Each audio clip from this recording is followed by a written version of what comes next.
Hello and welcome to this virtual event on powerful voices, young people as active citizens in research. I'm delighted to see you all this afternoon. I'm Professor Nicola Walsh, Head of the Department of Curriculum, Pedagogy and Assessment, as well as Executive Director of the newly established Centre for Climate Change and Sustainability Education at IOE. As part of IOE's 120th anniversary celebrations, we're showcasing the work of each of its academic departments. In the Department of Curriculum, Pedagogy and Assessment, or CPA for short, our work covers those three core strands of educational policy and practice, with particular specialism in geography, economics, mathematics, history, RE, citizenship, and science education. For this event, we've chosen to focus on a theme that resonates across all of that work, an emphasis on hearing the voices of young people. Before we start then, let me briefly present or introduce your panel for the event. So with us we have Hugh Sterpy, Professor of Citizenship and Human Rights Education. Dr. Sanjeev Makataba is Principal Research Fellow. Vicky Crockett is a Fulbright Fellow with us in CPA. Elena Hargreaves is Professor of Learning and Pedagogy. Dr. Kasia Saville is a lecturer at IOE, and Dr. Jenny Golding is an associate professor. And I'll give you a little bit more information about each of those just before they present their section. So each of our panelists will provide their particular take on how young people feature as active citizens in CPA research. And in doing this, many of us will foreground the voices of the young people we have most recently worked with. And to provide an introduction to our event, I turn first to Professor Hugh Sterpy. So Hugh is Professor of Citizenship and Human Rights Education. He's acted as a consultant on human rights education and intercultural education for a range of bodies, including the Council of Europe, UNESCO, and the British Council. Thank you very much. I'll hand over to you now, Hugh. Thanks, Nicola. Our presentations this afternoon highlight one of the strands of research culture of the department that we're in, that we call CPA for short, and that is involving children as participants in the research process. We've called this session Young People as Active Citizens, so that situates our research firmly as conforming to the principles of the UN Convention on the Rights of the Child. The convention, as I'm sure you know, confirms that children, and that's all school-age young people, they have a right to participate in decisions that affect them. In shorthand, we argue that under 18s are to be regarded as citizens in their own right, when traditionally they've been regarded as future citizens and therefore less worthy citizens. Our research is therefore embedded in a commitment to children's human rights. We try to ensure that the research is inclusive, that it respects the dignity of the children, that children benefit from participating in our research rather than, say, being exploited for the benefit of the researchers. However, additionally, our principled ethical stance has pragmatic benefits. How can we as adult researchers understand the life worlds of children unless the children are empowered to express themselves and mediate their experiences? Children are extremely creative, and their insights and suggestions strengthen our research designs. So there are these pragmatic benefits. Children also suggest and they influence the topics we pursue. So our research at IOE tends to develop and promote social justice. And we're sensitive to those political agendas to which young people are currently attracted, such as Black Lives Matter and climate emergency. As you will see from the variety of presentations, a children's rights perspective and a commitment to sustainable development goals enable us to work consistently across a range of geographical and social contexts. And in short, we aim to empower those young people with whom we interact in our research, which is why we entitled the session Powerful Voices. I'm handing back now to Nicola. Thank you very much, Hugh. Really interesting and helpful outline of really the purpose and behind our event this afternoon. So I'm delighted now to introduce Dr. Sanjeev Makataba, Principal Research Fellow. Sanjeev's research and teaching spans the areas of social and educational inequalities, international comparative studies, STEM education, motivation, and psychology. She's going to share her work exploring social justice issues in education through student voice at scale. So thank you very much, Sanjeev. I'm going to run through some findings around social justice issues for pupils from economically disadvantaged backgrounds. The findings are from our Science Education Research Intervention project, Chemistry for All, and this was funded by the Royal Society of Chemistry. So Chemistry for All involves schools across England where the school population included high proportions of students from economically disadvantaged backgrounds. So in each of these schools, a cohort of students in years 7 and 8 were given the opportunity to access chemistry interventions run by 3 university activity providers for about 5 years. And we here at UCL collected pupils' views through annual surveys and interviews. And we also had data from a control set of schools. So we measured socioeconomic disadvantage by using a proxy used by the International PISA study, number of books in the home. So at the start of the study, when students were in years 7 and 8, there was an aspirations gap, which was most notable between students in the highest and lowest socioeconomic group. However, with exposure to the chemistry interventions, this gap did reduce by year 11, and some elements of the interventions had more of an impact in helping to do this. So, for example, multivariate analysis indicated that when students were better able to appreciate the links between doing a chemistry A-level and future prospects, this led to an increase in the aspirations of those from disadvantaged backgrounds and thus reduced the aspirations gap. The data's not here, but looking, so the data on the slide is about the other elements of the survey, but some of the survey data indicated that looking across the data between control schools and chemistry for all schools, by year 11, chemistry for all students in chemistry for all schools were twice more likely to say that they were aware that chemistry A-level enhanced future prospects. So just to give you a feel for what this actually looked like, this was about 24% of students in control schools versus a much larger 59% of those in chemistry for all schools.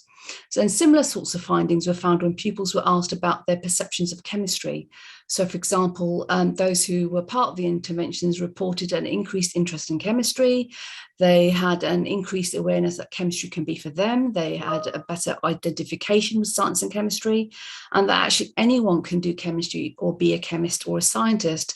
And they reported an increase in aspirations in continuing with chemistry post-16. So this was more or less like, a 50% difference between control and intervention schools. Now, looking at the table now, the highlights in pink on the table report pupils' views about chemistry. Despite the positive impact of the intervention, there was still an aspirations gap at year 11, particularly between the lowest and highest socioeconomic groups. And the predictive modelling indicated that students from less advantaged socioeconomic backgrounds reported lower chemistry aspirations, were less positive about the value of chemistry for society, had lower interest in chemistry as a subject, lower levels of academic competitiveness. So that's, for example, wanting to be the best in their class, and reported lower levels of motivation and confidence in their chemistry abilities. And the highlights in yellow showed that what was worrying is that students from disadvantaged backgrounds were also less positive about their teaching and learning experiences in the classroom. So, for example, they did not feel that their teachers gave them opportunities to take part in discussions or practical experiments, and reported that their teachers were less likely to encourage them to continue with chemistry post-16. And now quickly looking at the highlights in aqua, we look at the home environments of these of students. And those from disadvantaged backgrounds were less likely to receive support in their learning from their families, less likely to take part in extracurricular science activities, and less likely to come from backgrounds with family science capital. So, for example, their parents taking an active interest in visits in museums or watching science documentaries, through to having a qualification or a job in the science field. So just to sum up, so obviously the classroom experiences were distinct to the experiences within the interventions. And it's great that the Chemistry for All activities had a significant impact on disadvantaged students and reduced the aspirations gap over those 4 or 5 years. But the message is clear that external add-on interventions to the main classroom learning can only have so much reach. So more needs to be done within the day-to-day classroom environment to have a sustained and far-reaching impact. So perhaps that might be merging what happens with interventions into daily teaching. So this is particularly important when children start school without being on a level playing field, given their disadvantaged backgrounds. Thank you. Thank you very much, Sanjeev. Really interesting, and particularly to see how at scale we can understand and use children's voice in our research. So next, I'm going to share with you some of my work undertaken as part of what's called the Eco Capabilities Project. And this was funded by the Arts and Humanities Research Council and was undertaken in partnership with Anglia Ruskin University and Cambridge Curiosity and Imagination, our artist partners. So the aims were of Eco Capabilities really to bring together 3 key concerns. Firstly, a concern for nature connectivity. We know that the substantial benefits for well-being will be derived from contact with nature, but we also know that in the last 30 years, the number of children playing in wild places regularly fell by 90%, which is really significant in terms of statistics, obviously. Secondly, it talks about a concern for the arts. So the arts are increasingly marginalised in school curricula, and yet there's evidence that the arts or an art education can improve both well-being, but also social inclusion. And then finally, a concern for children's well-being and mental health. And we know many statistics, and this is pre-COVID, and which has been exacerbated by COVID. For example, 1 in 6 children in England suffer a severe mental health illness, according to the NHS, and that's a survey in 2020. However, 70% of children and adolescents who experience mental health problems have not had appropriate interventions at sufficiently early age, and that's according to the DFE in 2018. So we undertook research to explore how arts in nature practice can connect children to nature and support their well-being. We worked with 120 Year 3 to Year 5 students in 2 primary schools in East Anglia in areas of relatively high deprivation. And each of those children undertook 8 days in consecutive weeks of arts in nature practice. Alongside this, we undertook a range of methods to explore changes in children, participant observation, interviews with the teachers and the artists, drawing and discussions with children as well. And we found that children developed 8 eco capabilities, for example, autonomy, relationality, so how they interact with each other and with the non-human environment, with nature. And we found that by the end of the project, they were seeing themselves increasingly as entangled with and part of nature. So they were very much more likely to then start to think about protecting it. So very important when we're thinking about environmental and sustainability education or climate change education, which of course is the purpose and the aim of the new Centre for Climate Change and Sustainability Education within the IOE. So I'm going to share 2 short videos with you this afternoon. The first was commissioned by us during the project itself as a mechanism for sharing the eco capabilities work with our school communities. The video was created by artist Suzanne Yeselek and has voices of children, artists and teachers involved in the project. So I'm going to just share that now.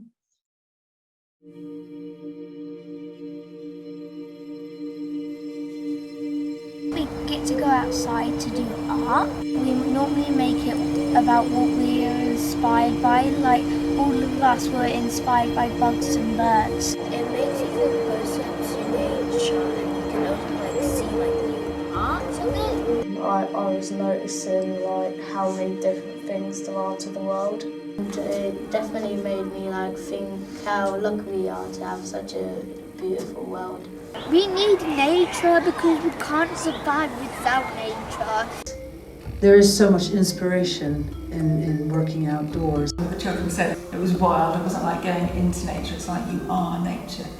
And I think that's physicality, being in nature is so important. It was like an invitation to think, an invitation to imagine. By offering creative and art activities, it invites them to actually slow down and engage with nature. The nature gives the materials, the palette, the inspiration, and then the freedom to to create, to intervene in the environment. So much more full of life, so much more confident in building friendships, not with the usual children they would play with, they're taking more risks. He's taken on slightly more like leadership roles as well, and that's also transferred into the classroom. He's sort of more confident. One child has shown better listening skills for definite because he's been so interested, being more engaged to write through doing the drawings and writing. But the artist really made them look really closely, and they've discovered things that they didn't notice were there before. It's been lovely to see those children who don't normally excel in so many different areas of the curriculum finally come out of their shells. You need to do more stuff outside. So when you're outside, there's lots of space and it's calm and it's really peaceful. Yeah, it's peaceful. Yeah. Beyond the gates, I had one perspective on nature. I didn't really like it, but when you took us there, it gave me a different perspective on it, and now I really like it. We didn't even need songs because the birds were singing for us.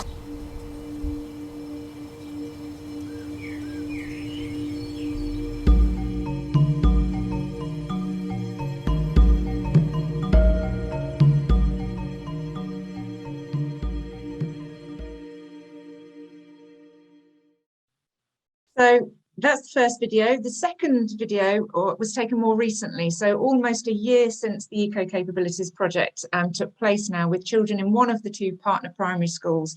And we asked the children now in year 5 to reflect on their experiences of being in the research project, and this is what they said. And so my colleague's going to share this video for me.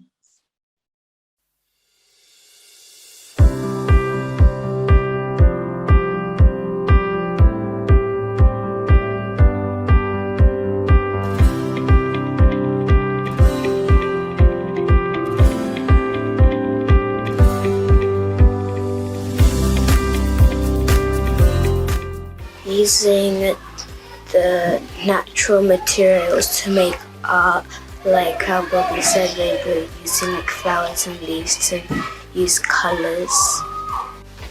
We went to Bramley's Fields on Nature and collected different items.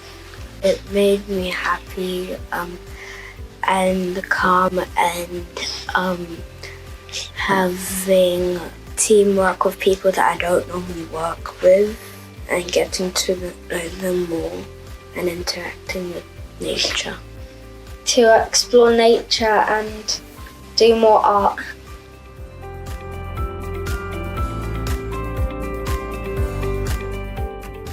I most enjoyed singing nature because it was fascinating, because there was lots of it everywhere. You can only see nature if you go out and actually observe. I liked going out, look at different stuff in nature and seeing what we can create with nature.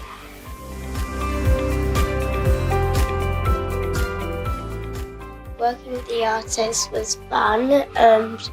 We never usually do art that much in school, so it's a fun experience doing it even more. And it was very nice working outside with the artists, because you could see all the flowers and bees and stuff like that. It makes me feel calm because it doesn't matter if you make a mistake or not, because it's still art no matter what. The day we went out with the artists, it was very fun using the pastels, the watercolours, the pencils and stuff. Art is very calm. It's fun and you get to explore different places.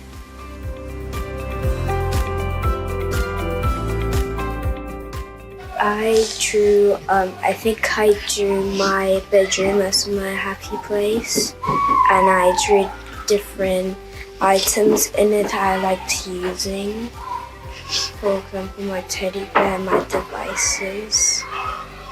I drew my bedroom, and on my bed I drew my phone, my teddies, and some colouring books, I think.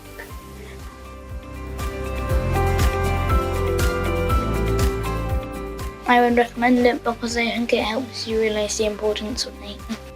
I would recommend people doing it because you can do art even more, and children could go outside even more and just have fun. It's like stepping out of your comfort zone and seeing more things that you can do and being more confident. Yeah, it makes you more confident because you're talking to people you don't know.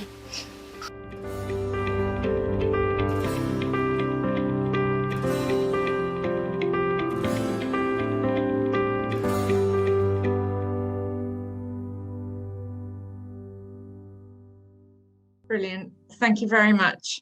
So just to summarise from me, really, children's voices are actually absolutely critical to the Eco-Capabilities project. It's their voices which have not only allowed us to understand the impact of the arts in nature practice on them, but also which allows us to share this with wider stakeholders, including other teachers, charity organisations and policymakers through these sorts of videos. Their voices were really integral to the project, and I feel it's one of my responsibilities as a researcher to accurately represent what their voices mean and want to say to the rest of the world. So that's Eco-Capabilities. I'm now going to introduce Vicky Crockett, EDS. Vicky is a Fulbright Fellow with us in CPA. She's worked in the field of education for over 2 decades and specialises in secondary reading and literature. At IOE, Vicky has been researching culturally inclusive teaching and learning and its impact on outcomes for non-majority students. Vicky's going to talk to us today about elevating student voice and choice through culturally responsive pedagogies. So thank you very much, Vicky. Thanks for having me here, Nicola. I apologies to everyone who is here with my tech issues. I know that you might be looking at a blank screen right now, but I will attempt to infuse all of the enthusiasm I have for this topic into our discussion so that it's not as disconcerting. So if I can have my colleagues share the slide that I'm going to be discussing with you.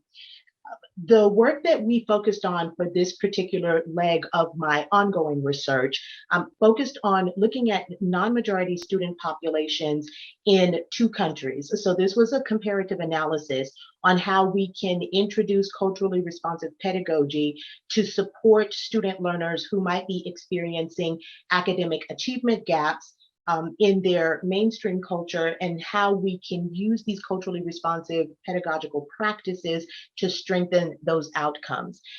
I worked in partnership with an institution in Brazil for this leg of the study, the Instituto Federal in Norte de Minas Gerais, and the outcomes that we were able to demonstrate with our students were extremely encouraging. As Hugh presented in the front part of our introduction, being able to incorporate students' passions, interests, who they are as individuals, asking them to then be a part of the research process, giving them the empowerment, the autonomy, the engagement to share what is working effectively for them, things that they believe they need to change for their own learning outcomes. And the way that the research is shaped and developed proved to be powerful concepts and ideas as we were working on this study. So a brief overview of some of the students that were involved here. We had 9 male students, 4 female students.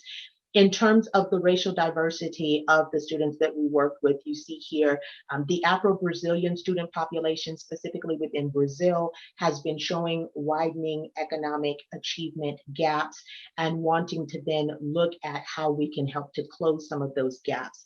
Latinx student population within the United States arm of the research, 2 African-American students and 1 student who identified as biracial. When we look at the broad diversity of student cultural reality, in addition to looking at race and ethnicity, looking at gender. Language also is something that plays an important role in how students frame the world and how they express themselves within the world in which they find themselves situated. And so looking at the diversity of language as well became an important part of the work that we did. In terms of how we engaged our student learners, so the students themselves we coached them through how to look at the different levels of their own cultural selves. So looking at language, for example, looking at cultural background practices, looking at ways in which they learned within the broader cultural scope, and then supporting them in implementing those practices within the work that they were doing with us through the study. We then had the opportunity to work with both the students and the teachers to see how those methods played out. And some of the things that we were really excited to find at the outcome of our practices, first of all, that we had 85% of our students who actually completed the study. This was significant for us because we were working with students who had already demonstrated disengagement from school. There was a clear idea that they did not feel that school was a place for them. They didn't necessarily feel that school was a place that honored them. And so by allowing them to choose how they were going to learn, helping them to give feedback on which strategies worked most effectively for them, and then engaging with them in conversation on how we could change those strategies and methods, help them feel that the learning was now theirs and that they were able to drive that learning focus to help enhance their own outcomes instead of having it being dictated to them by their teachers. Most exciting, after we came to the end of the program, there were some students who were not able to fully complete all of the aspects of the work that they wanted. We had 36% of our students who elected to complete the work from the study independently or to continue and further that work, even though our beta program had ended at that point. And so going from being disengaged in the classroom to now doing work on their own, whether it was expected of them or not. And over half of the students who did complete, their teachers reported academic improvement and a higher engagement within the classroom learning. And so our findings here support the idea that if we can leverage the cultural background, the strengths that the students bring into the classroom as diverse learners with different perspectives and different views of the world, how they learn and how they want to express that learning, we can help to then increase the level of engagement, improve academic experiences, and continue to support academic outcomes. And so we want to subscribe then to this idea of students as a part of the research. And like Hugh said, not just entities upon whom we want to share practices, but making them a part of the conversation about how those practices should be designed and how it empowers them as learners. So thanks very much for having the opportunity to share this. And I'm going to hand off to Nicola to hear from our next colleague. Thank you very much, Vicky. Really interesting to get that different perspective. So thank you very much. I'd now like to invite Professor Elena Hargreaves to present her work. So Elena researches with children about their own learning and experience of classrooms. Her work often draws on the voices of children from countries and situations in which they're most frequently sidelined, such as in middle or low income countries, migration situations and primary school classrooms. So Elena is going to talk about life history research into children's experiences of schooling over 4 years. Thanks, Elena. Thank you, Nicola. So my name's Elena Hargreaves.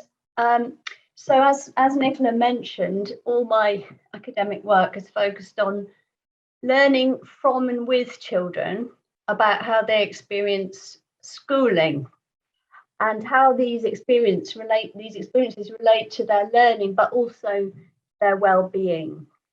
So it's not a question they're often asked is how they're experiencing schooling. Usually it's us telling them how they should be experiencing it. So this is our emphasis, and this is where student voice is so important. So in a minute, we're going to show you a film clip, and I'm going to let the children literally speak to you rather than telling you what they say. These children are 3 children from what we call the CLIPS project, which is children's life histories in primary schools. So this project was funded by the Leverhulme Trust, and it's explored schools' emphasis through current government policy on the assessment of maths and English and the resultant categorization of children, or labeling, if you like, according to assessments of maths and English. So in our project, some of the children had strengths in other areas such as art, science, computing, but they described how these skills were given less value in the schooling system. So we explored how the emphasis on English and maths influenced their general learning and their general well-being in primary school and then into secondary school. So as part of looking at their well-being, and by that we mean experiencing school positively, we investigated the role that their sense of agency played in supporting their learning and well-being. So that is feeling that they had any ownership or control over their schooling experience. Similarly, we focused a great deal on how their friendships and their interactions with other children and with teachers influenced their experiences. Being great at maths, but not feeling a sense of control over one's school life or not being encouraged to build strong relationships, in the end, may not have led to such rich learning or well-being. And the assumption behind the project was that children's agency, making some decisions, having some control over their schooling, and their relationships are actually not part of schooling. They're not given enough emphasis. So we wanted to see what happens when you neglect those to some extent. So the CLIPS project has been running for 4 years, and what you see in the film is the end of this long process. So over the 4 years, we've interviewed 23 children individually every term, from the end of their year 3 when they were 7 to the end of year 7 when they were 12, which is where you see the 3 of them in the film coming up. And what we're doing is we're compiling life histories of each child's school experience. And we're incorporating those into a film and a book, which will both illustrate them. So in the film that you're going to see, we asked the children about their experiences of transition from primary to secondary school. And the film shows some of their responses. We asked them to advise children who were still in primary what to expect and what to be careful of in transitioning to secondary, which we know can be a very traumatic time for some children. We also, as in Nicola's film, we asked them about participating in a research project, and you'll see how positive they were about this. So Francis, we could have the film on, please. Let me introduce you to Landon, Safa and Rosie, and I must say a very big thank you to the 3 of them.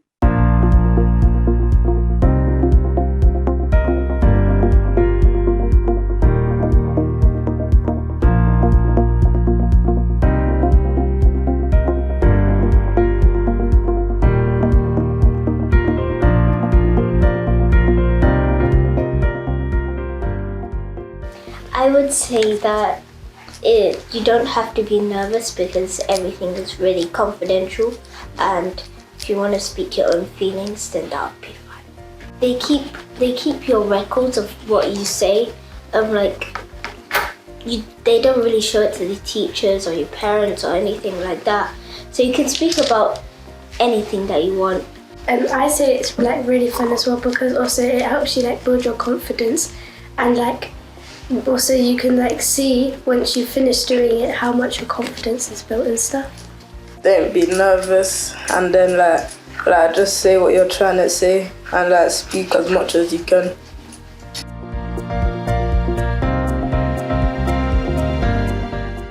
I I would say before you start, I would say make sure you have all the equipment packed and stuff before you go to high school, and so that you're just prepared before you go. I mean, I think on the first day they could let you off, but then eventually in high school you could get detentions if you don't have stuff like your pens and books or something. You're not gonna have the same teachers for the whole day, and then you're gonna have to keep moving to different lessons. I would say that you have to behave more properly and take advice from your peers and elders, because not everything is something that you can get away with. And yeah, because you can mainly get detentions for it, or you can get in really big trouble. And so you just need to stop acting badly or horribly to anybody, really.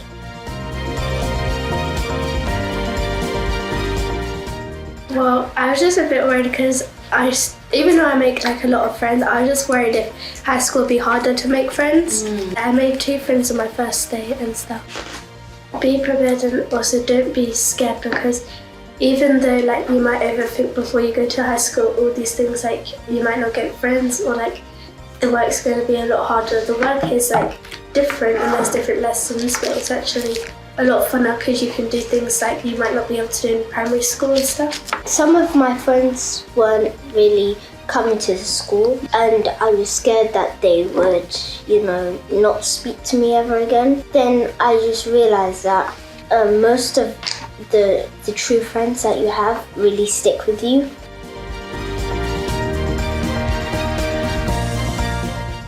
I mean, even though homework isn't that fun, my school didn't give us actually much homework, and maybe if we got more homework to do with other lessons, maybe we would have understood some things more, because we wouldn't get homework every week or 2 weeks. We get it quite very rarely, so you could learn more stuff, for example maths and stuff, and things you might not understand as much. You have homework for it, so then you can study more on it and stuff.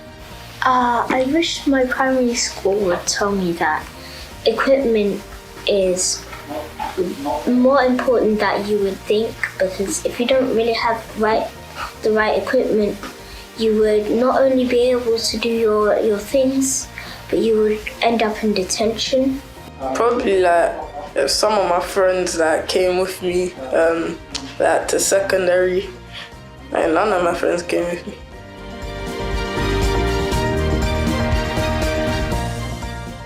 I hope that many children would know that this research is really helpful for adults to understand how difficult or how easy certain parts are for people. And yeah, that's why it might help a lot.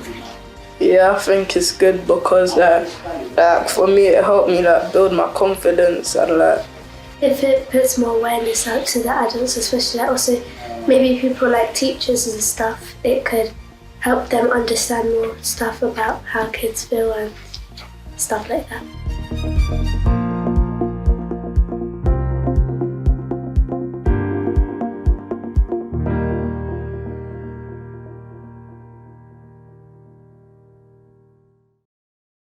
So wonderful conversations with these children, which we've so much enjoyed and appreciated over the years. We've had a chance to really get to know them. And you may have noticed during the film how the children enjoyed doing something active with their hands while they talked. So we've had to introduce Play-Doh into all our interviews, because we've found that it really helps the children to speak freely. So as Hugh said in the starting talk, we had to honour children's participation in the research, and we had to gain their trust in order to have access to their subjective experiences, which is what we were looking for. So we had to make the interviews as child-friendly and enjoyable as possible. So even when we were just asking straight questions, we'd be using the Play-Doh, but we also played a range of games and carried out data-rich activities in order for us to learn from the children. On one occasion, we were carrying a doll's house around with us in which we set up a classroom, and the children in the classroom were little animals, and this actually produced a lot of very interesting conversations. So I think you've gathered from the film that the children really appreciated the opportunity to talk frankly, especially to a non-teacher adult at school, and that they, as they said at the beginning, they knew that the conversations were completely confidential. We would not share with teachers or parents, and that we would use pseudonyms for them when we published their contributions. So the project is very nearly over. In July, for the first time, we'll be bringing together all 23 children. We're inviting them up to the Institute of Education for a summer ceremony and celebration to complete our filming, and also to say goodbye to them and thank you to them. And now I'm handing back to Nicola. Thank you very much, Elena. I love watching those videos. It's just, I think children have so much to offer us, and we can learn so much from them. Just a reminder before I hand over to our next panelist that you can put your Q&As in the chat. So thank you to those of you that are already doing that, but we will have opportunities for the panelists to answer those at the end. So do put them in if you have any questions. So our penultimate speaker is Dr. Katja Saville. Katja trained as a primary teacher and science specialist and taught for 17 years in the UK, US and Germany. Her research interests include bilingual education, language learning, school transition and outdoor learning. So Katja is going to speak about moving up secondary transition during COVID-19, a subject which obviously Elena's children have already started to explore. So thank you very much, Katja. Thank you, Nicola. And if you wouldn't mind sharing the slides from the start, that would be great. So this project was a rapid response project, which really came out of the start of the pandemic, where we recognised that there was a cohort of students who hadn't even seen, most of them, their secondary schools, and therefore we wanted to originally have the aim of producing guidance before the students started their year 7. This is what they told us, that the lockdowns really hurt. And as we saw that there had been such an impact to their year 6, what we did was we applied for funding from the Wellcome Trust to follow up the first phase with 2 more phases in the autumn and the summer term of their year 7.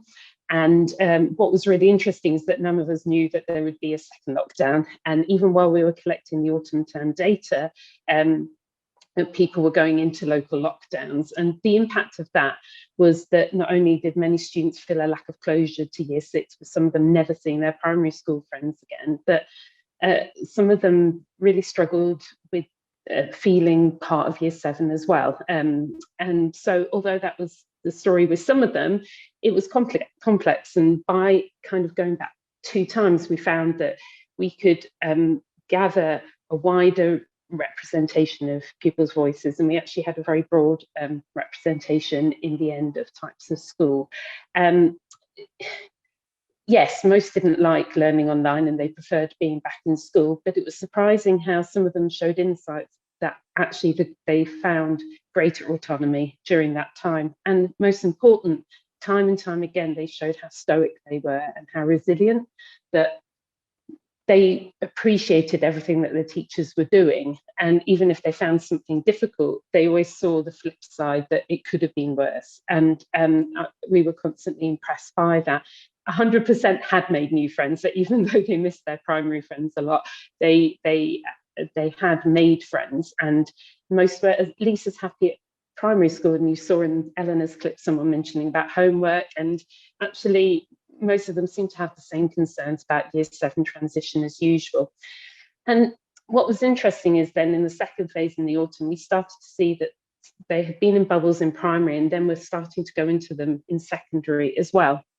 And how actually the school's planning for COVID meant that they didn't move around the building. And although some of them talked about missing that, the teachers started to point out that they had noticed things like their play still sometimes being more childlike. So they were still having imaginative play opportunities, which we found really interesting. And quite a few students at that point talked about, as the quote here says, it kind of restricts bullying, because they were frightened of the year 11s, but actually only saw them at a distance, if at all. And they had appreciated a kind of often a staggered start. But what we started to realise was that in some ways bubbles were protecting students and giving them some kind of almost gentler transition into year 7, a bit like their primary. So most of them were still with their form of 30 and were in mixed ability classes. But what we found really interesting was that, this was a finding that came from, some students, and a lot from what the teachers were saying, that we really wanted to go back and check, especially after the second lockdown and coming back. And what we found is, yes, we still had those students saying the same things. These quotes were from the final round of data collection. But it was complicated. And obviously by the end of year 7, they really didn't want COVID bubbles any longer. And but that they still appreciated the aspects that we talked about. And many of them had actually enjoyed more form time. And possibly, if we think about what it is to go from a mainly mixed ability environment to one in secondary where there's more streaming or more setting, it was interesting to find that, this child actually, without us prompting them, this was a survey respondent actually said, it's better to stay in one class rather than be separated by ability. And another who we had in an interview in the same 5 minutes, although she talked about missing her year 6 friends who'd gone into other classes and couldn't see them, did also appreciate how that group of students in that form, she said, had really formed special bonds this year. And so I think for us, it was really interesting to reflect on how giving chance for pupils in different ways, not just interviews, but also surveys, is really important in the process of research, because if in our interviews, we did have some students from different backgrounds and with varying levels of confidence, supported by their parents. However, we were aware that those students who were most vulnerable might not be part of our data collection. By having a survey, we could point teachers to support students by participating maybe in a survey with some tick boxes and some open-ended questions as well. So I think really the message was a participatory research project over a longer period of time, maybe using different research tools, does also seem to allow different voices to come through, but actually similar findings. Thank you. Thank you very much, Katja. Again, some really interesting findings there. It's great to see the range of research. So I'm delighted that our final speaker this afternoon is Dr. Jenny Golding. Jenny's research focus is mathematics education. So she's widely involved in national and international education and policy development, directly and via subject associations and similar bodies. Jenny has also been Vice Chair of the Advisory Committee for Mathematics Education and President of the Mathematical Association. So Jenny is going to present today her work exploring experiences of A-level mathematics in a pandemic-constrained world. So thank you very much, Jenny. Thank you, Nicola. So the focus project here was a 4-year one from 2017 through to autumn last year. It was funded by Pearson, initially to research the use and impact on learning of Pearson's A-level maths teacher and student resources and their A-level exams. Some of you will know that Pearson Edexcel are responsible for the majority of A-level maths assessments. So Pearson employ me as an external maths education expert researcher to lead the project. And that gives the findings both Pearson internal and external credibility. Obviously, I designed the research to try to answer Pearson's research questions, but as Nicola said, my own interests are a bit wider than those. So basically about how student learning interacts with the maths curriculum and classroom use of that. So the A-level study is one of 5 longitudinal maths studies I've led for Pearson that focus on the new maths curriculum that was introduced from 2014. And those studies have explored the learning of students aged from 5 through to 18. And a really important aspect throughout has been the student voice. So finding out what the maths they're learning means to young people, what attitudes, confidence, knowledge, skills and processes they're building, what approaches work well for them in that learning, what could make the learning better. And there have been some really interesting resonances across different phases. So we've accumulated quite large quantities of mostly qualitative data, with each study drawing on at least termly interactions with teachers and students and whole lesson observations and linked reflective student focus groups. We communicate our findings in some detail, obviously, to Pearson, but with Pearson's collaboration to the Department for Education, to Ofqual, Ofsted, and a range of organisations influential in maths education, such as the Royal Society. And consequently, our research findings have fed into a range of guidance that's gone into schools and international curriculum and assessment development. Then this last 2 years, we've quite by chance been able to build a longitudinal picture of the impact of the pandemic on our sample young people and their mathematics learning. In March 2020, we had both a primary and this A-level study running. And we couldn't, of course, get into schools and colleges thereafter, but we're incredibly grateful for the continuing participation by our sample teachers and students, and we're able to collect data remotely through that period.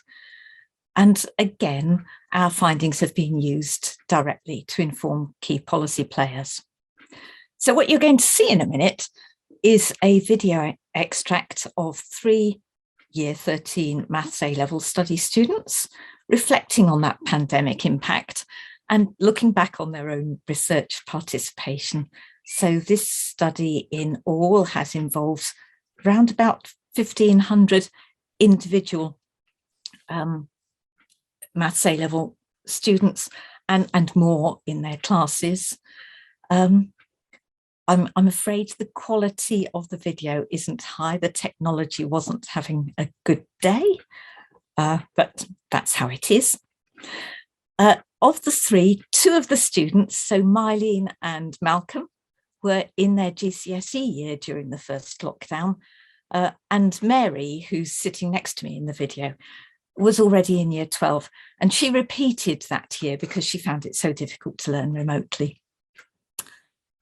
Thank you, Francis.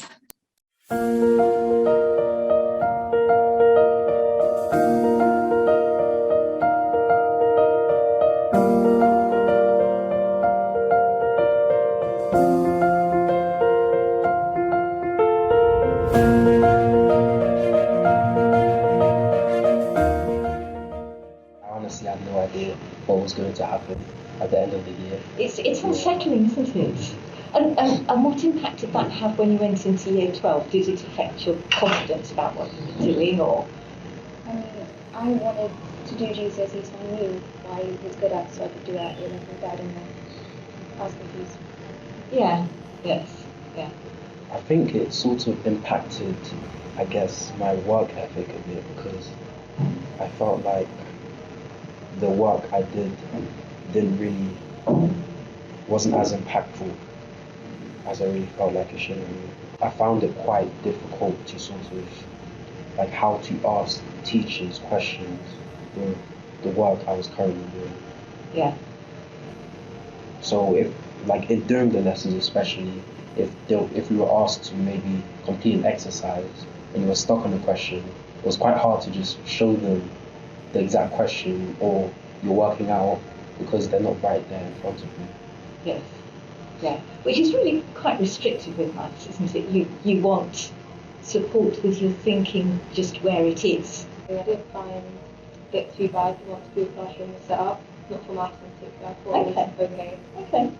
Yeah, and I feel like because we could see the teachers working out, I thought it was okay, but that might be because I've already seen content the year before. But someone seeing it for the first time, it might be hard to It does make a difference with maths, doesn't it? Coming back to ideas and the penny drops very often.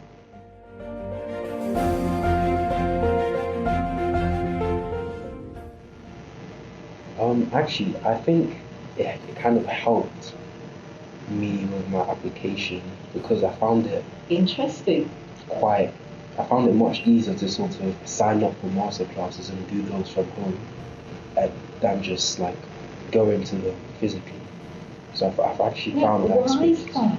Why is that? Is it because you're somebody who finds it hard to take yourself into a new social situation, or is it because it's time efficient, or what? I think it's the time. Yeah. So that's actually a plus, isn't it? You know, you wouldn't have probably engaged with opportunities in that sort of way had it not been for the pandemic. Me, social life, I don't like it. Only because we didn't talk much anyway in our class, in the classroom. So when you come back here, we either had like an exam. Right. I was really scared about that. I just didn't want to talk much at all because I wasn't used to it.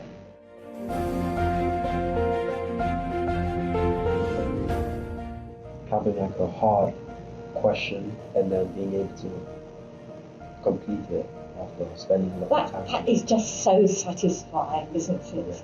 Yeah. And it sounds a bit weird, doesn't it? What have you enjoyed about the A-level? Having a hard question. But yes, that's kind of deeply satisfying, isn't it? I really struggled with the first chapters of mechanics moments, the forces. It took me a really long time to understand even the basics of it. And then once I finally understood it, it just became my favourite. And things that I've read it's such fun, isn't it? Yeah. Yes. Yeah, like math and math. When you finally understand it, it's the most amazing thing ever. Yeah, absolutely. And you can do some quite nifty things with A-level accounts. Marlene? I love integration because I know it's one of the hardest, but it's just fun to do. Like, what makes it interesting, do you think? When you get questions, you're not told how you're meant to do it. So you know how the exercises are split, you do substitution, you do like reverse chain rule. The questions that are completely mixed, you figure out on your own. That's fun. That's satisfying, isn't it? Because, it's not like differentiation where you analyse the structure and then you've got a method and you turn the handle and out comes the answer. Yeah. In integration, you've got to think more deeply and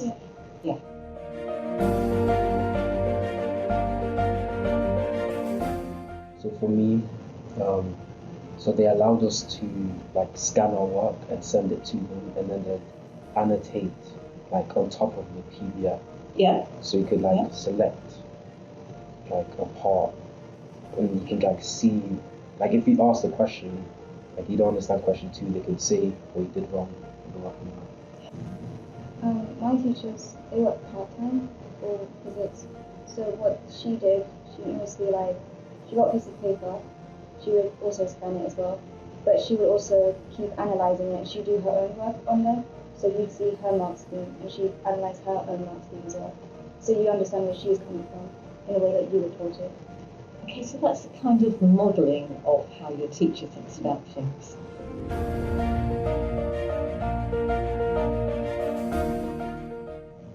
I think because our experience is best that I found therapy colours, so it's hard for things to be misconstrued and just more authentic and direct from us.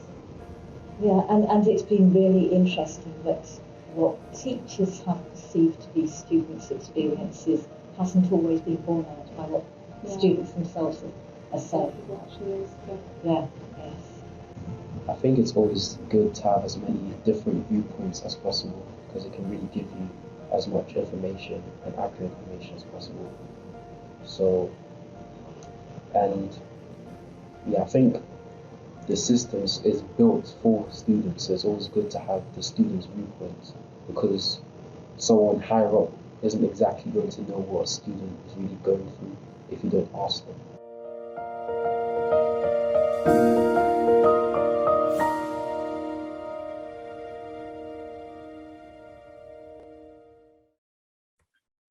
Okay, so what you see is a variety of impacts on learning.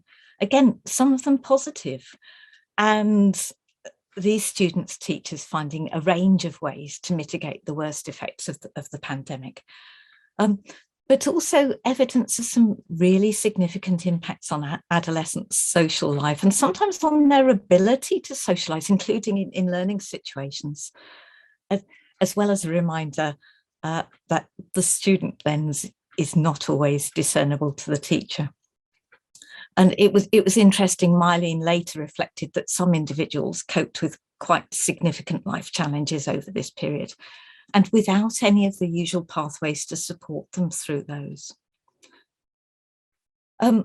Finally, one other point from that video, I think it's important to note that not everything there was focused on our research questions. And that was true whenever we talked with students. So our ethical responsibility to research participants is really important to us in IOE. So you saw me taking an interest in trying to build up self-efficacy in relation to their maths, asking about their enjoyment of mathematics, because these young people they're quite vulnerable.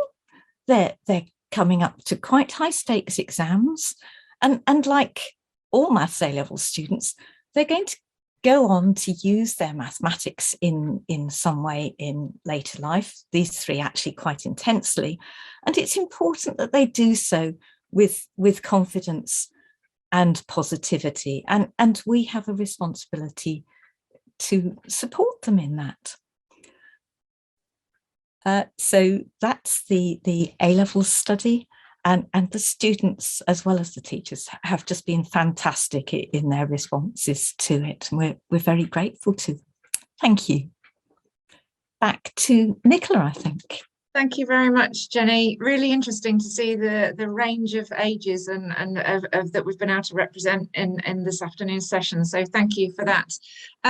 So thanks very much to everybody in the audience. The questions are sort of racking up, so we'll do our best to answer as many as possible in the next sort of 15 or 20 minutes or so. And I'm going to hand over to Hugh, who's very kindly and bravely agreed to chair this panel question session. So I'd like to invite my other colleagues to return, and Hugh, I'm going to hand over you to field the questions. But if you do have any more questions, people in the audience, feel free to keep adding them, and we'll do our best to sort of summarise and select as wide a range as possible. Yes, thank you, Nicola. And just to remind people in the audience that we've got this Q&A function, and you can type in your questions, and we'll hopefully get round to asking those questions of the panel. Before I ask the first question, though, I would just like to draw your attention to the different funding of the research projects that we've had. So we've had projects funded by the AHRC, the Arts and Humanities Research Council, by Fulbright, by Wellcome, by Pearson, and by Leverhulme. So there are a great many ways in which we can achieve funding for this research, and many research organizations are interested in hearing children's voices. The first question I'd like to ask is actually, that since it's the one that came in first, is from Vicky Pendry, and it was for Nicola. So Nicola, you go first. We saw in your film that that the children were drawing places or identifying places where they felt safe and where they felt calm. And the question is, we heard that some of the children mentioned their bedrooms as that space. But Vicky says, well, this is a program about nature. How many of them mentioned an outside place as a place where they felt safe and calm? Nicola? Thank you. That's a really good question, and one which we were interested in finding out the answer to, given the focus of the project. So in the intervention, if you want to call them, the pre-arts in nature based days. And I'm going to use percentages here, which is unusual for me because usually most of my work is qualitative, but we have done a little bit of quantitative analysis on looking at both the drawings that had nature as a focus, so whereby nature or the outdoors was the focus of the drawing, but also in terms of the drawings having any nature at all on them. So, and the difference between before the arts in nature activity and after is significant and much more than actually we were expecting. So in terms of nature as a focus, before nature was a focus of about 17% of the drawings, but afterwards about 38%. So quite a significant increase in terms of actually children identifying nature as their sort of happy place, if you like. In terms of any reference to nature, and that might be a sort of a tree or a pond, we've sort of quite loosely and broadly conceptualized nature. Before the arts in nature-based days, it was about 44% of drawings, and after about 69% of drawings that had that as a focus. So it's something that we'd identified actually because we did one set of data collection prior to COVID, and we'd analysed those drawings, and very few drawings in that case had shown, as I said, as nature as a focus, sort of 17%. And what a paper we produced explored and started to think about why nature was, it's almost related to plant blindness and nature blindness, and children and young people weren't identifying that as something explicitly that made them happy. Whereas we feel, and this is something we're exploring in a paper we're writing at the moment, that actually the activity helped them to recognize and identify nature as something which makes them happy. So it might not necessarily have changed their relationship with nature, although I think it probably has, but it's also helped them to articulate that relationship they have with nature. They see themselves as being part of nature, as being more entangled with nature. And of course, with an environmental and sustainability education hat on, that's really important, because the evidence suggests that when children can feel part of or connected to or just notice more nature, they're much more likely to want to protect it, look after it. So thank you for that question. Thanks, Nicola. Rafika Arabachi asks a question, and she addresses it particularly to Vicky and to Elena. She says she's wondering if any of the researchers, any of the panelists have accessed students via their families rather than schools, and how did families react and what was the reaction of families to their children participating in a research project, particularly those from disadvantaged backgrounds. And I think we can probably extend this question also to those who maybe access the children through schools, but obviously they had to ask permission for ethical concerns. And so we could also ask about any reactions that you had from families. But let's go first to Vicky to say, Vicky, did you work through families at all? And what was the reaction of families to your research? I love this question. Wanting to stay within the time frame, of course, but being so excited about this work. So Rafika, thank you for asking this. We were, of course, connected to the parents, although our students were older and the laws in Brazil are slightly different in terms of the age of majority for students, because we were looking at their cultural background and looking at the richness of capabilities that they brought with them into school. We did also have connections with the families, and we framed it very much the way that we see it, which is you possess cultural strengths, capabilities, skill sets, background information that can inform and enrich your school experience.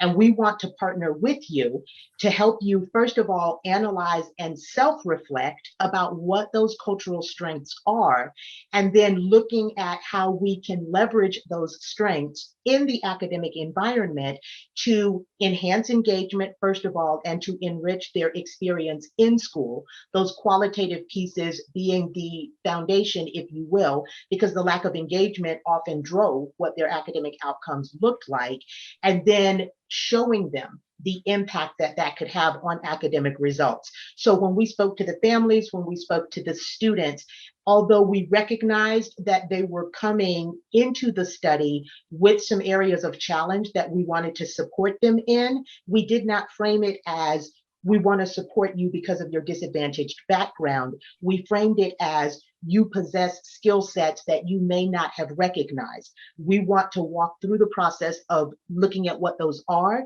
and then using them to enrich your background information.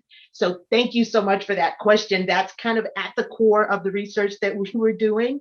I could talk forever, but I won't. I will defer to my next colleague, but wonderful question. Thank you so much for that. Right. Thanks, Vicky, for that very full answer. Elena, it was also addressed to you. Relationships with parents. Have you some comments? Yes, indeed. I mean, there have been a lot of research projects done where parents are interviewed as well as children, and very often teachers as well. In our particular project, the Eclipse project, it was a bit funny because we specifically didn't want to talk to the parents and teachers because we wanted to hear the children's voices on their own so that we wouldn't be influenced, if you like, which is quite a strange thing to do in research. However, because they were only 7 when we started with our group, we did have to meet all their parents to explain the project to them and see whether they were happy for their children to be part of the project. So we did meet all the parents, and obviously they were all fine with it because they all said their children could take part. There were some who didn't, partly because there was filming involved.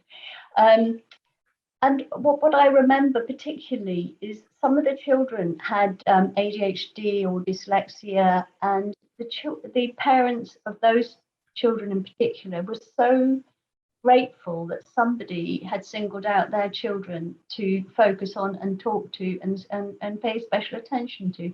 It's very hard to do that in a school where you've got so many children. So again, they appreciated the extra care and attention. Thanks, Elena. I'd like to extend an opportunity to Jenny, Tamjid, and Katia.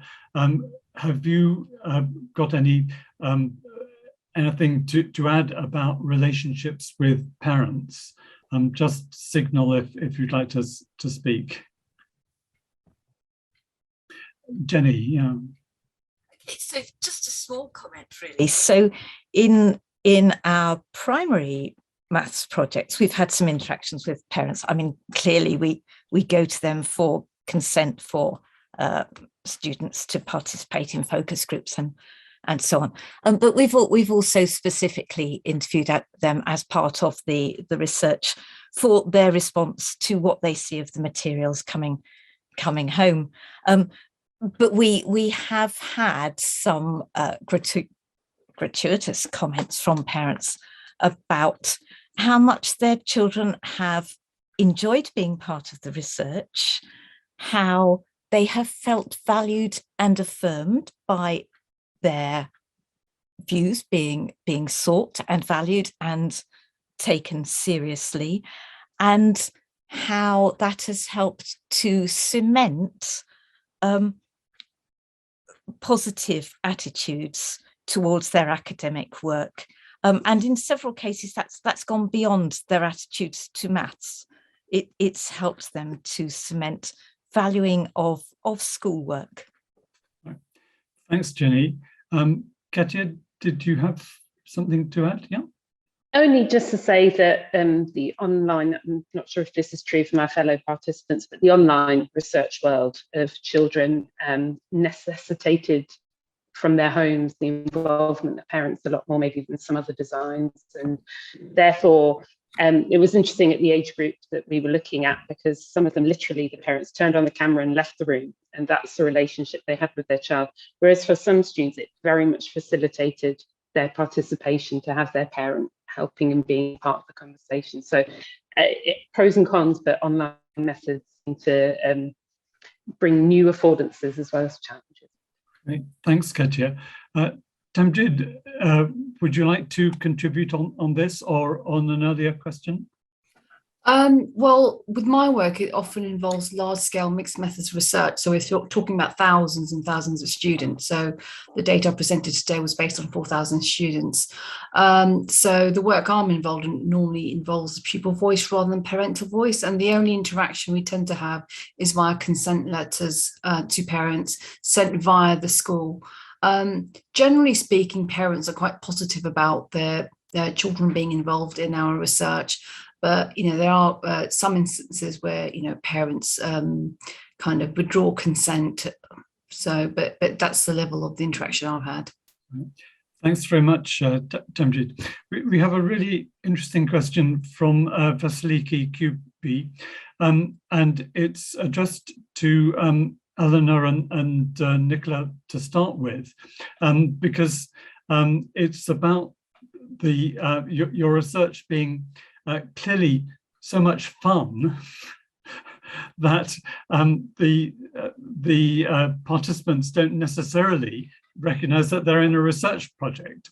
So the question is, to what extent are the children actually aware of the research aim, the methodology, the research questions, or is it for them simply a lot of fun? Perhaps Elena, Nicola could go first. That's a really interesting question. So as we had a process of consent from parents or guardians, but also a process of assent from the children, even they were quite young, it was important for us to talk through in a language that was understandable to them the purpose and aims of the project. So we did tell them, and we're in the first research day, as we spent a sort of day with them collecting data, if you like, in a qualitative way, exploring that with them at the beginning and at the end of the project. We also revisited some of those themes. So revisited themes like well-being, explaining to them the concept of eco-capabilities, talking to them before each of the types of data collection that we did as to why we were doing that.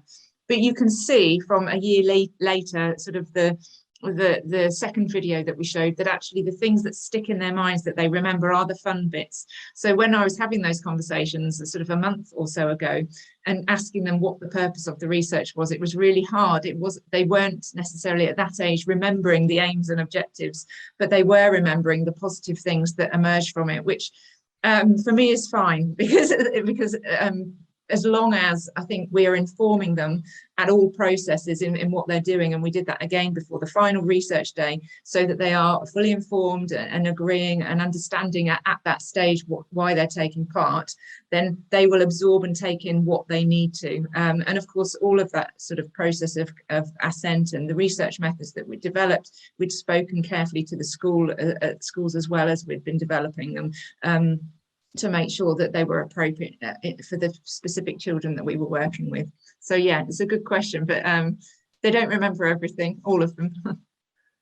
Thanks, Nicola. And Eleanor, you were also asked about this.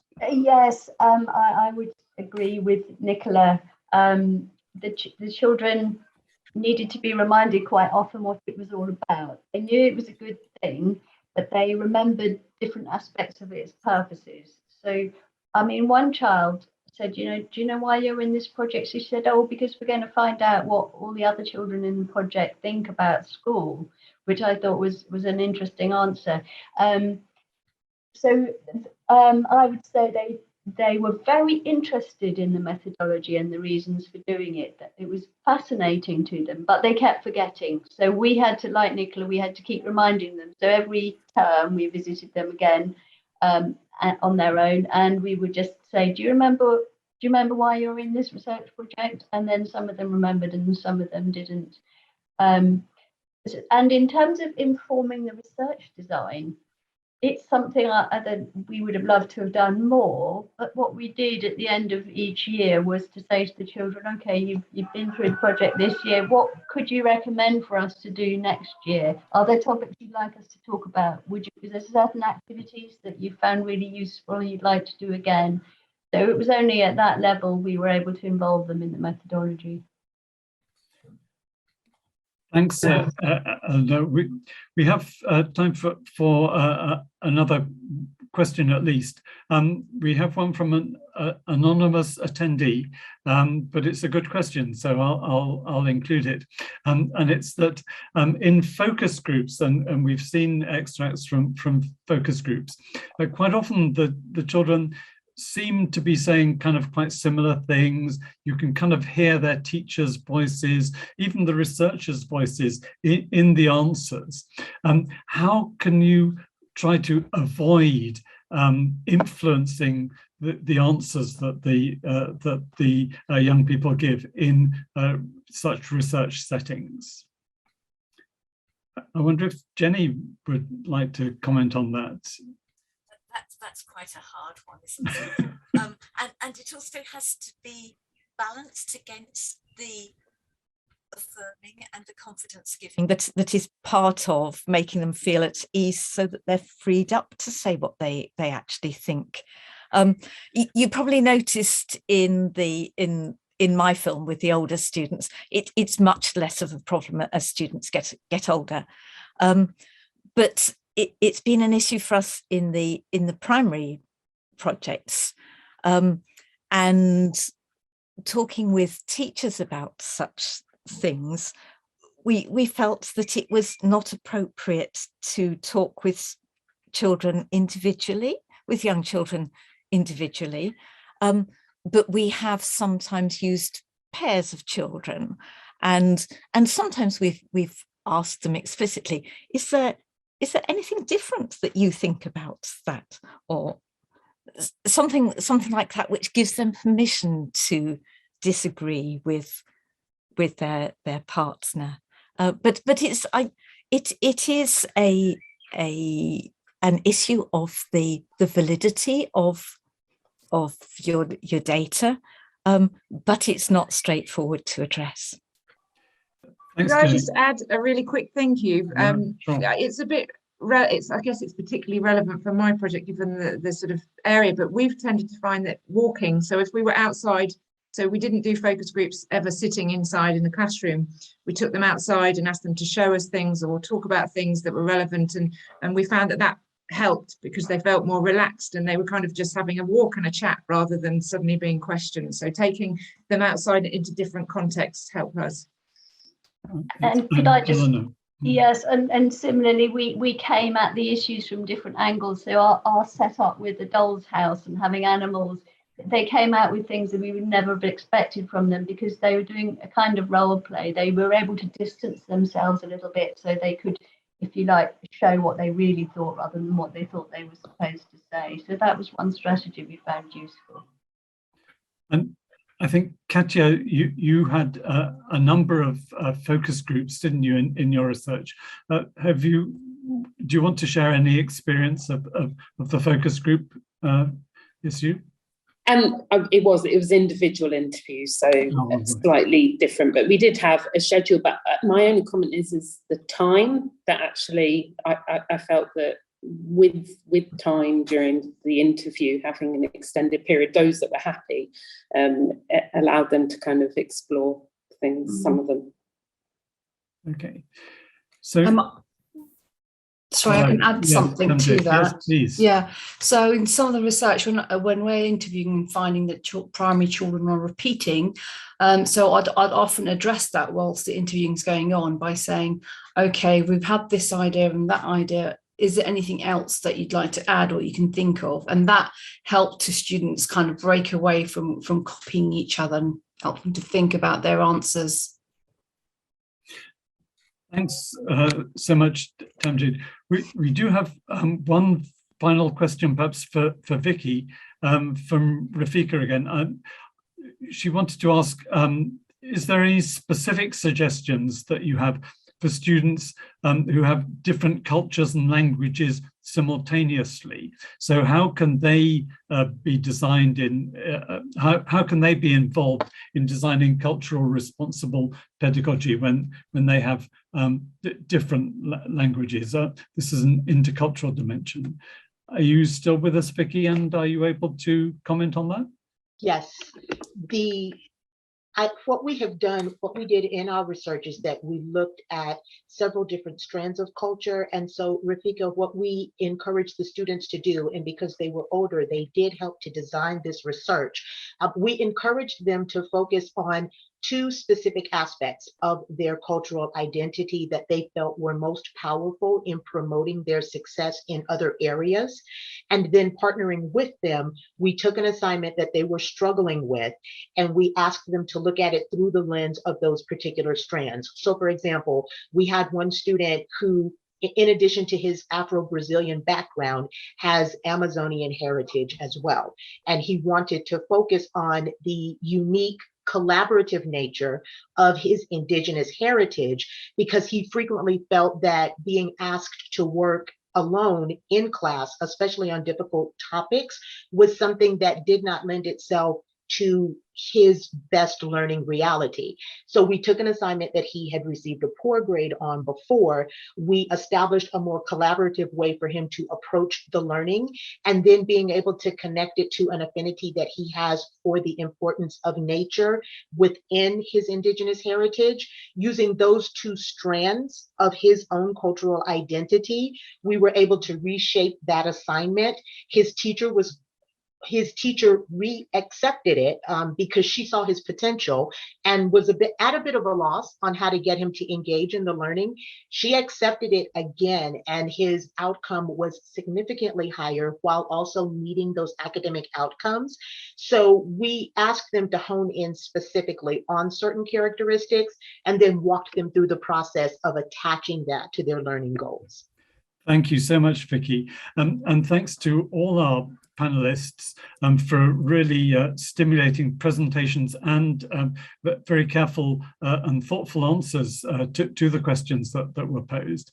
I'm being asked to kind of just remind you that a lot of this research is, of course, accompanied by articles, by books, by video presentations, and we've put links to a number of these resources on the web page on the IOE website, the web page for this this presentation.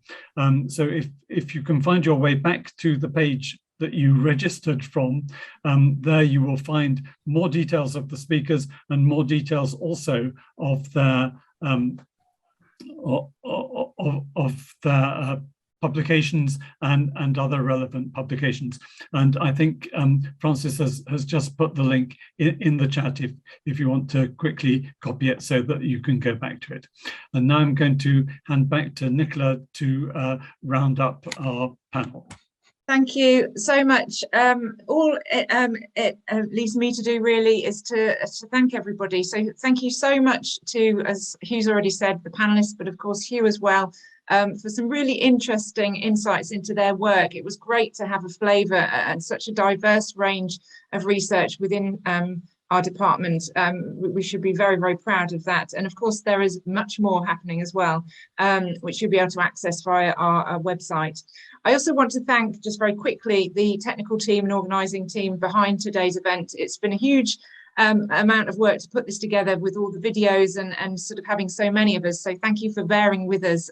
We're very grateful. I want to thank you all as the audience for joining us. I'm sorry we can't see you. That's the limitation of the online event, but we're really grateful for your participation through the questions. And then finally, before I go, I want to say a huge thank you to the children without whom we wouldn't be here today doing this amazing research. So thank you very much to them. So have a lovely evening. Thanks, everyone. Goodbye.